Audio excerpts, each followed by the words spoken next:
Coolest, wrist shot, blocked, falling up, dirty shot! And a glove hand save! The Kelowna Rockets are having a fine season. They are 17-3-0-2. That's good enough for first place in BC and second in the conference, although they have fewer points than third place Portland. But the Rockets have only played 22 games, while some teams have played 29. They have 5 games in hand on Everett, and they're 6 points behind. Their winning percentage of 81.8 is the best in the league. If you extrapolate that over those 5 games, 4 wins would put them in first. There are a few games where we wish we could have back, or not necessarily games, but maybe times of games. Maybe it's 5 minutes here, 10 minutes there, maybe a start, maybe the third period. But all in all, I think when you look at our record, if somebody would have told us that we were going to be, 17-3-2, I think we would have taken that. Dixon at his own line, gave it up here to Bailey, walks in, center, sky!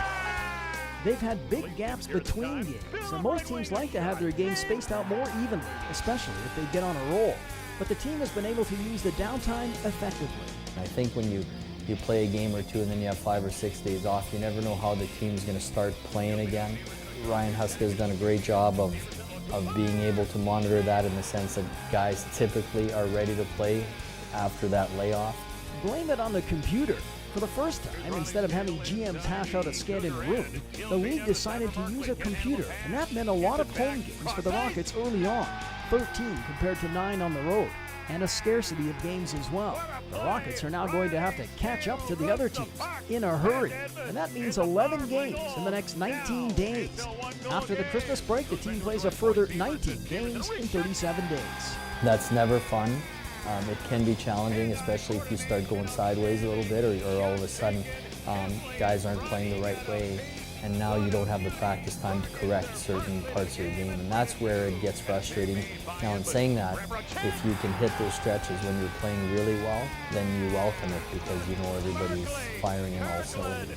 Starting December 10th, the Rockets begin their annual pre-Christmas Eastern swing through Saskatchewan and Manitoba with 6 games in 8 nights.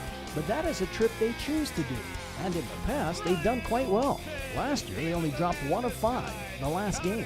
Mr. Hamilton's thought there is to have that road trip right before the kids going home for Christmas, and because sometimes if you're staying at home, you're staying in the city that you're in, the kids tend to wander and start thinking about Christmas a lot quicker than if you're actually on the road and really gelling and having fun. And there's certainly a few activities that we can do as a team, and it's all about team building as well.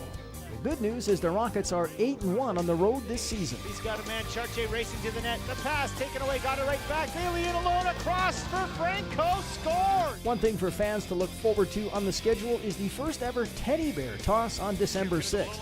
Over 6,000 stuffed bears are expected to be thrown on the ice after the Rockets score their first goal. In the past, the club hasn't been able to find a charity willing to take all those bears. But this year, Kelowna General Hospital has stepped forward. The bears will be donated to KGH Emergency, Children's Trauma, and Psychiatric wards. Tickets are still available for that game.